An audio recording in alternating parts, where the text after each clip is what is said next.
Friends and aspirants, welcome to Mir academy 99। Mir academy में बहुत बहुत खुश आमदीद। आज एक नई वीडियो के साथ हाजिर हूँ मैं आपके सामने।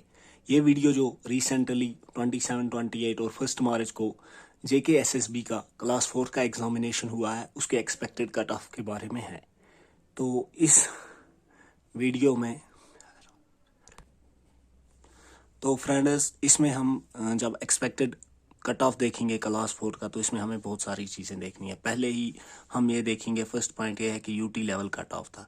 अगर इस पॉइंट से हम देखें तो कट ऑफ ज़्यादा होता है, क्योंकि डिस्ट्रिक्ट लेवल या डिविजनल लेवल पे कट ऑफ कम होता है, कैंडिडेट्स कम होती है, या जो कंपटीशन है वो सिर्फ डिवीजन या डिस्ट्रिक्ट में होती है, लेकिन यहाँ पे यूटी लेवल कट ऑफ होगा। इस लिहाज से कट ऑफ ज़्यादा होना चाहिए। स्टैंडर्ड टफ पेपर, अगर पेपर की बात करें तो मेरा खुद का सब्जेक्ट हिस्ट्री है। मैंने बहुत सारे एग्ज़ाम दिए भी है SSRB के, 8-10 एग्ज़ाम्स, और कुछ क्वालिफाई भी किए हैं, 2-4 एग्ज़ाम्स। तो इस लिहाज से मैं ये कह सकूँगा कि पेपर जो था ये बड़े स्टैंडर्ड का था, अच्छे खासे स्टैंडर्ड का था। मुझे तो यही लगा है, क्योंकि मैंने बहुत पढ़ा भी है SSRB के एग्ज़ाम्स के लिए। मैंने बड़ी प्रिपरेशन की है। अगर ये एग्ज़ाम मैंने नहीं दिया तो क्योंकि मुझे ज़रूरत नहीं थी, लेकिन ये एग्ज़ाम जो है वो बहुत ही स्टैंडर्ड है। खासकर जो एंशंट हिस्ट्री, चूँकि हिस्ट्री मेरा पोस्ट ग्रेजुएशन का सब्जेक्ट है, तो मैंने देखा एंशंट हिस्ट्री बहुत डीप और बहुत ही टफ उसमें से क्वेश्चंस डाले गए थे। बाकी सेक्शंस में भी, करंट अफेयर्स भी बहुत टफ था।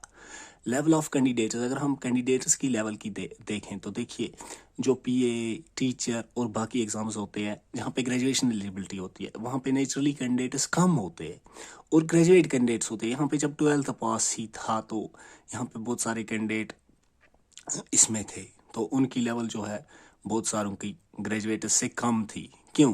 क्योंकि ग्रेजुएट्स यूजुअली या पोस्ट ग्रेजुएट्स या जितने भी सीनियर्स होते हैं, तो वो इसके लिए प्रिपेयर करते ही होते हैं, SSB और बाकी एग्जाम्स के लिए, लेकिन 12th पास वाले कम ही इसके लिए प्रिपेयर करते हैं। चूँकि इसके लिए एलिजिबिलिटी 12th पास ही थी, तो बहुत सारे हमारे फ्रेशर्स थे।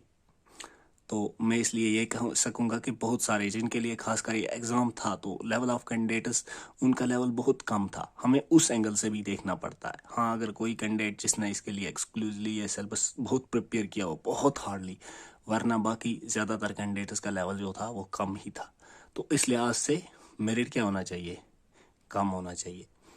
पोस्ट्स, अगर हम PA के साथ कंपेयर करें, वहाँ पे 2000 के अराउंड पोस्ट्स थे, यहाँ पे 8000 पोस्टर्स ज़्यादा हैं यहाँ पे, बहुत ज़्यादा, उसके 4 टाइम्स ज़्यादा PA के।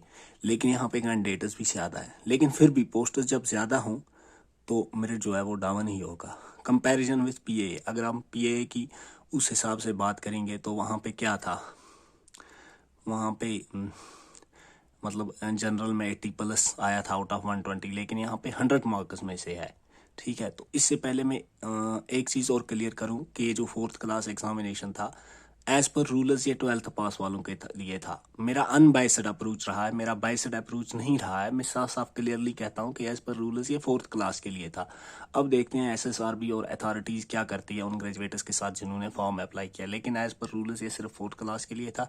चलिए अब कंपेयर करते हैं PA के साथ। वहाँ पे जनरल कैटेगरी में 80+ मार्क्स आए थे, लेकिन आउट ऑफ 120, और वो बनते हैं 66%, यानी यहाँ पे 66 मार्क्स फिर आपको उस हिसाब से लेने हैं आउट ऑफ 100।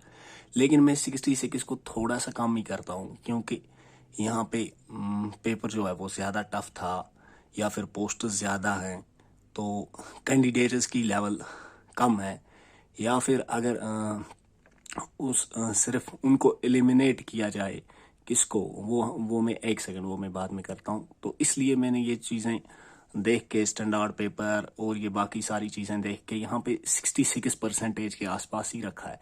लेकिन यहाँ पे उससे भी कम रखना चाहिए था मुझे। लेकिन यहाँ पे एक और प्रॉब्लम है, यहाँ पे वो प्रेफरेंस, कोई ऑर्फन 4th क्लास या अपने डिस्ट्रिक्ट का, तो 60 से 65 के दरमियान कट ऑफ रहेगा।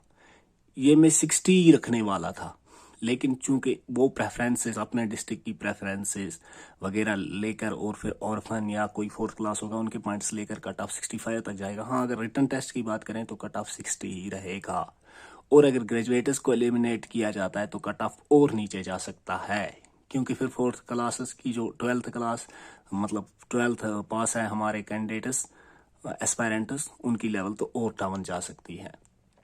अब अगर एसटी की बात करें, वहाँ पे पीए में 64 के प्लस था, यहाँ पे 58 से 60 मैंने रखा है।